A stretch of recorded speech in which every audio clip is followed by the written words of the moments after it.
গৌৰৱ গগৈ খুব বেয়াকে হাৰিছে। তাত বদৰুদ্দিন আজমল ডাঙৰী আছিল নে, তাত AIDF দল আছিল নে, যদি না আছিল কিয় হাৰিছে? কিন্তু আজি আপোনালোকে উত্তৰ দিয়ক। অসমত AIDF দলক শেষ কৰিবলৈ আহি কংগ্ৰেছ দল নিজে শেষ হৈ গ'ল, দুলিশাত হৈ গ'ল। গৌৰৱ গগৈ ডাঙৰীয়া খুব বেয়াকে হাৰিছে। প্ৰায় 23,000 ভোটৰ ব্যৱধানত তেখেত পৰাজিত হৈছে।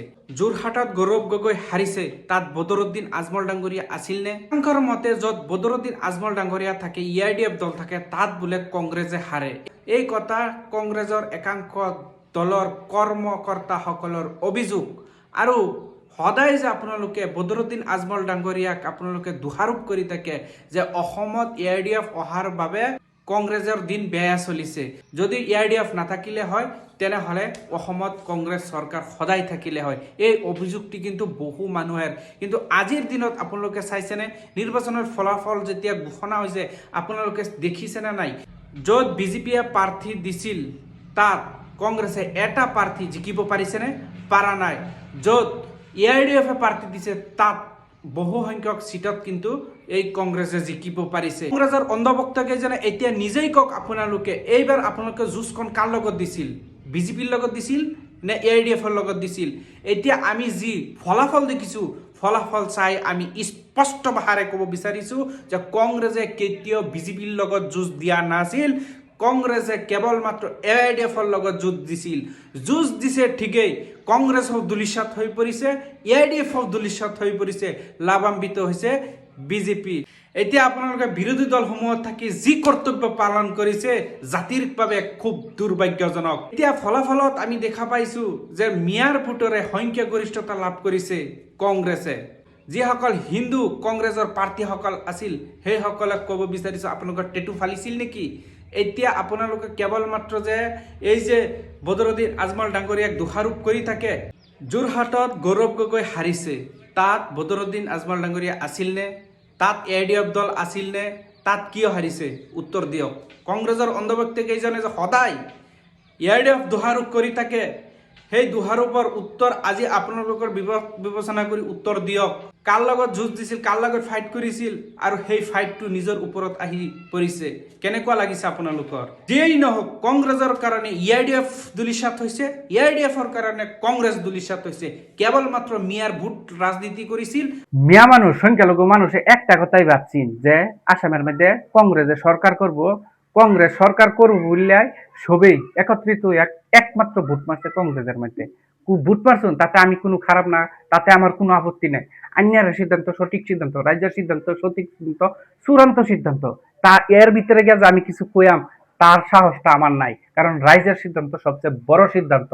কিন্তু কথাটা হইছে এই জাইনারা যে হিয়া উদয় দিয়া কই যে সিরিয়া গিয়ে ভোটটা মারলাই, মারার পরে একটা বার ভাবছুন যে সারা মিয়াই যদি কংগ্রেসকে ভোট দেয় সরকার করতারবো, জীবনে করতারতো না।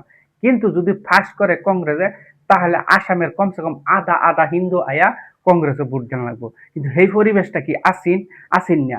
তাহলে এই যে জুবিনের নাম লয়ে লয়ে যারা ভোট মারছে, আজকে জুবিনের নামে কেডা ভোট মারছে? সবচেয়ে বেশি ভোট মারছে সংখ্যালঘু মানছে, মেয়া মানছে। তো এই যে এরকম একটা পরিবেশ আপনারা জানিয়া বুঝছে হাইরাও একমাত্র ভোট মারছুন কংগ্রেসও ভোট মারার লাগিয়া সংখ্যালঘু 18 জন বিধায়ক হয়েছে, মাত্র একজন হিন্দু বিধায়ক হয়েছে। তাহলে 126টা সিটের মধ্যে মাত্র সিট পাইছে 19টা। তো আরেকটা কথা সংখ্যালঘু মানুষের চিন্তা করুন লাগছে যে আমরার লাগিয়া সব সময় কেডা লগে তাহে, কেডা আমরার লাগিয়া কথা কয়, আমরা আপদ বিপদের সামনে আয়া সবসময় খাড়া হয়, সেইগুলা মানুষ আসিন না কয়েকজন। এই যে রেজাউল করিমের সরকারের কথা কয়, 20টা বছর ধরে সংগ্রামী করতেছে আমসুর প্রাক্তন সভাপতি রেজাউল করিম সরকার, উনাকি আইনারের লেগে নেতারা একেবারে মন্দ আসিন না। কারণ আইনারা রয়েই কাম করল হইলে আজকে সৎ নেতা আসিন। আজকে সৎ নেতারা কেডা হারাইছে? হিন্দু মানুষ হারাইছে না, একমাত্র এই মুসলিম মানুষে হারাইছে। আশরাফুলের মতন একজন নেতা, যেই মানুষে আয়া হাইরা বুলডোজারের সামনে আয়া কলজা ফাড়াইয়া হাইরা বাঘের মতন সামনে আয়া কথা কবার পারে, সেইজন মানুষের আইনারা হারাইছুন। এটা কার ভুল হয়েছে? আইনারার ভুল হয়েছে। আমিনুল ইসলাম কি সংখ্যালঘু মানুষের লাগিয়া কি খারাপ নেতা আছেন? তা এরকম নেতা কি আরো আছেন? এরকম নেতা বহুত আছে। কমসে কম আইনারা সেই মানুষটি যদি রাখতেন, তাহলে আমরা সংখ্যালঘু মানুষের ওইয়া বা আসামবাসীর যে সমস্যা আছে সেই সমস্যার হইয়া দুই চারটা কথা উত্থাপন করে আর আমরা শুনেও না ভাল লাগে। কারণ এখন বর্তমানে এইগুলা নেতা নাই। আর আমরা আগেও দেখে আইছি যেইগুলা কথার মধ্যে তারা প্রটেস্ট করতো, যেগুলা সমস্যা রয়ে তারা প্রটেস্ট করতো, আমরা কিন্তু কংগ্রেসের মানুষের এরকম প্রটেস্ট করা একজনও দেখছি না। কিন্তু এই যে 18-19 জন যে দিছুন, এই 18-19 জনের ভিতরে যদি এইবার প্রটেস্ট করে বালা কথা আর যদি না করে, তাহলে আইনারা লেগা আগন্ত দিনে কি হইতারে সেটা হইব সময়ের পরিবর্তন। সবাই একটা আশাবাদী যে বালা কাম করুক, কারণ একজন নেতাই কোনো সময় ভাবে না যে খারাপ কাম করি, রাইজার লাগে আইসে রাইজার হয়ে এই কাম করবো। তো আশাবাদী সবার কাছে সবাই ভালা কাম করুক, কিন্তু কিছু আর আক্ষেপ মানুষের মনের মাঝে থেকে যায়, আফসুস মানুষের মনে থেকে যায়, যেইগুলা নেতা হারার কোনো কথাই নাই, সেইগুলা মানুষের সংখ্যালঘু মানুষে পছন্দ না করে ভোট দিছে না। তারা বিশ্বাস করছে এইবার কংগ্রেসের উপরে কংগ্রেস সরকার করব। কিন্তু মেয়ার ভোটে এই 1000 বছরের ভিতরেও কোনোদিন সরকার করতে না। মিয়া মানুষ একটা কথা ভাবুন লাগে যে আসামের মধ্যে মিয়ার ভোটের কোনোদিন কংগ্রেসের সরকার করতে না। আর কংগ্রেসের লগে যে মিয়া একেবারে হৃদয়ে প্রাণে থাহে, এটাও কিন্তু প্রমাণ হয়েছে। আর আসামের মধ্যে কংগ্রেস দলটা ধরে রাখছে একমাত্র মিয়া। মিয়া না থাকলে কংগ্রেস দলও না দুলিশাত হয়ে গেল। আর এই যে 19টা সিটের মধ্যে 18টা সিট হয়েছে মিয়া মানুষের। রাইজের সিদ্ধান্ত চূড়ান্ত সিদ্ধান্ত, সঠিক সিদ্ধান্ত, এটাই সবই মাইনা লইছে। কেউই এনোর মধ্যে কেউ বিভ্রান্ত করছে না।